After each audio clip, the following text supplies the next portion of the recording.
Radio station WIIFM. Does anybody know what that stands for? What's in it for me? What's in it for me? All right, so what's in it for her? She has to know what her gift is going to be. My personal hostess plan, what I do, but because I'm in business for myself and you're in business for yourself, you have the opportunity to do what you want to do. But what I do is I give them 10% off of their order for each person they invite, 18 years or older, that doesn't already have a Mary Kay consultant, up to 5. That way, what I'm doing is I'm giving her all of my profit from her order. So if she orders $100, how much is it going to cost her? 50. Exactly. If she orders 200, what's it going to cost her? 100. Exactly. Okay, so we just had a unique situation that I want to share with you. Caitlin had a $500 class, and her hostess didn't want to spend anything, not even at 50%. And so she didn't give her anything.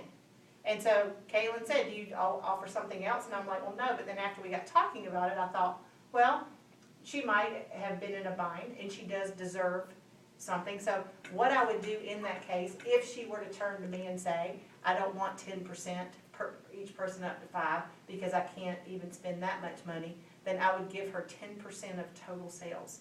And so because it was a $500 class, you could offer her $50 in free product, and then it cost you only $25.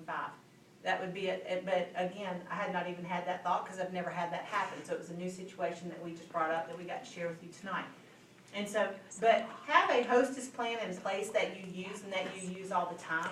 There's nothing worse than giving a different hostess plan to different people and then getting to your class and not remembering what you promised her. And so you need to know in advance. And plus, when she knows what's in it for her, then she's going to work to be a good business partner for you. But what's also important with this is to know and understand that if she ever wants to be on your team, for her to watch you do correct protocol and booking and coaching and then encouraging her to invite friends and then telling her about the hostess program, you're showing her how to be a great consultant when you're doing the right steps. And so don't ever think that cutting corners is ever going to work in your behalf. So then ask, is there any reason why you couldn't invite a few of your friends to try these products this week? So many times we think that we have to book 2 and 3 weeks off. Mary Kay herself used to get on the phone in the morning and book appointments for that night. How many of you know that if I called you this morning and you didn't have anything going on tonight, I would be much better to get you to get together with me tonight than to try to make you think about what you have going on 2 weeks from now?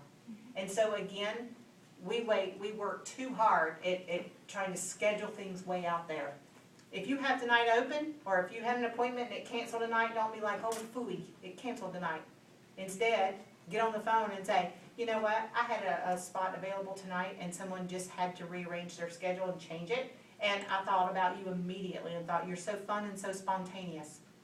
Do you hear what I'm saying again to her? You're so fun, you're so spontaneous. And she's like, yeah, I am. She might not have ever done anything spontaneous in her life. But it does feel very spontaneous, okay? And so you have to affirm what character traits that you want, and then you just watch them step up to the plate. And then, when's better for you? Offer a woman a choice, but it needs to be one that's on your date book that you have already identified with, okay? What's better for you, Wednesday or Friday? And typically, they're going to choose the later of the two that you suggest. If you say Wednesday or Friday, they're probably going to say Friday. If you say 6 or 6:30, they're probably going to say 6:30. And so use your brain when you're asking to make the latter what you really want it to be, because that will help you for it to end up being exactly when you want it to be. Make sense? Yeah. All right. So, I tell her that if she can email me the names and phone numbers of all of the people that she has invited within 24 hours, that I will have an extra special gift for her that she just can't live without. And I don't really know what that gift is all the time, but I go through my stuff and I find something that I personally couldn't live without, and I take it to her when she gets me that list. Because when a hostess sends you the names and phone numbers of her guest list, you're going to have a class. When you don't have them, a lot of times you don't have a class. because that means she just didn't invite any if she didn't send them to you. Okay? And I love to call and do that quick one-on-one with them and just say, you know what, I am so excited, I understand you're coming to Lisa's class on Saturday. She is so excited. And just wanted to ask you a couple questions about your skin. So pre-profiling class is for a different day. It's not tonight because we're strictly going to stick to booking. But pre-profiling and coaching your hostess is so important. And so anyway, you get that on the date book, and you get her to email you those names and phone numbers within 24 hours. And I can promise you that you're going to have a 99.9% hold rate when you have that. Again, I've just never ever gone to a class that no one was there, no one answered the door, or it was a no-show or they called to cancel after I had spoken to the guest and confirmed that they were coming. And so I just want you to know that that's so, so important. So, I've got some really fun sheets that I put on my website for each of you. I want you to know, for me personally, that I understand where you are. I understand fear. I understand the fear of the unknown. And some of you might not, Gabby's brand new. She might not even know she had a fear, and she's going to leave here going, I guess I'm supposed to be scared. No. It is just when you're in the people business, and especially when we're representing our own company, we take rejection, again, very personally. And my biggest fear when I came into this business was speaking in front of a group. And I just have to tell you that you never know what kind of gifts the Lord is going to reveal in you by growing through some of the things that you're fearful about. Fear of rejection causes procrastination, and then that just causes bad habits that we justify. How many of you have some horrible bad habits that you justify every day? I mean, sometimes it's just being late, and you're driving late already thinking of why you're going to tell them you were late. Well, this one sounds good. It's like you got it all worked out, And so once you've justified it, well, then it's okay because you've justified it. But I want you to know that an excuse justified is still an excuse. And so I want you guys to learn to work beyond that. But that is what allowing fear will do. It will cause you to procrastinate, it will cause you to have bad habits, and then it will cause you to justify. And I don't want you to do that. I knew that personally I wanted more for my children, and I could not give them anything that I did not possess myself. And so I want you to remember that every single day. What legacy do you want to pass on? What do you want to give to your family? If you're not willing to grow through some of these really small, on the scale of things, is this not really small? Mm-hmm. It is, okay? And it's just amazing how much we think of ourselves. And you might not think you think that much of yourselves, but I'm fixing to prove you wrong. A group photograph. You're in it. Who's the first person you look for? Say no more. You don't even know the other 22 people going, oh, my eyes are closed. Or what's that weird face I was making? Don't use that one. Let's take another one. You don't care that everybody else looked great. It was how you looked. Okay? And so, your thoughts drive you. Everything starts with a thought. And your brain is just like a computer. And let's just say that your brain is your Google search. Whatever you think about, you put it, that's going into your Google search. It goes in and it finds supporting evidence. If you say, oh my gosh, I'm so scared, everybody's going to tell me no, it goes in there and it finds all sorts of supporting evidence. And it's like, you're right, Missy, don't even bother getting on the phone. Not tonight.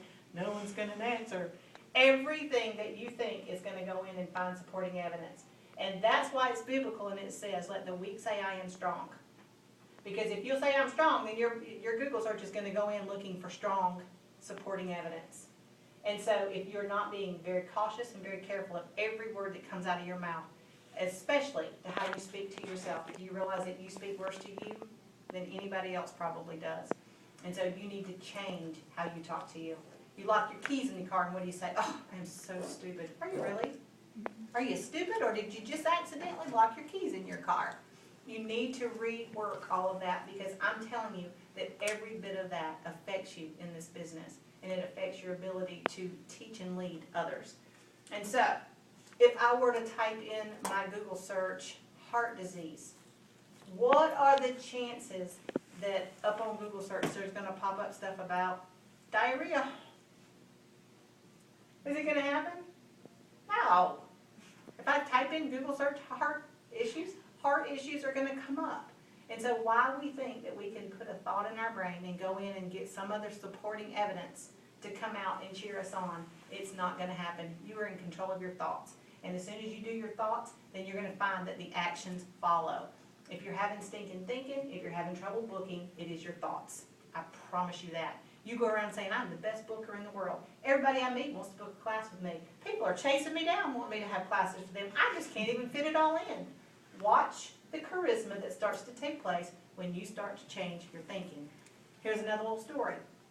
You're PMSing, you're laying on the couch. There's 2 feet of snow outside. There's severe blizzard storms like that blizzard we just had. That was funny. Blizzard, okay. There's blizzard mornings out. You're PMSing. You've had 3 extra strength Tylenol. You're drinking your favorite hot cocoa. You're drinking your favorite hot cocoa on the couch, curled up in your fuzzy slippers, watching your favorite rerun of whatever your favorite show is.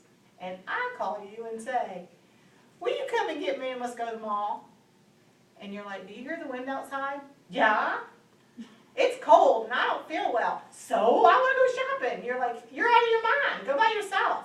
You're not going to get out in the cold and get out of your comfies, not feeling well, and come get me. However, let me call you, same scenario, and go, will you come get me? I want to go shopping. You're still going to say no until I give you a new thought. Until I tell you that I just won the $23 million in the lottery. Do you think that your butt's going to be on the front porch waiting for me before I can even get my shoes on? Okay? That is proof positive that a thought can change your actions. And so, I promise you always, wherever you are, it all started with your thoughts. And if you want to change your behavior, if you want to change your date book, if you want to change your recruiting, if you want to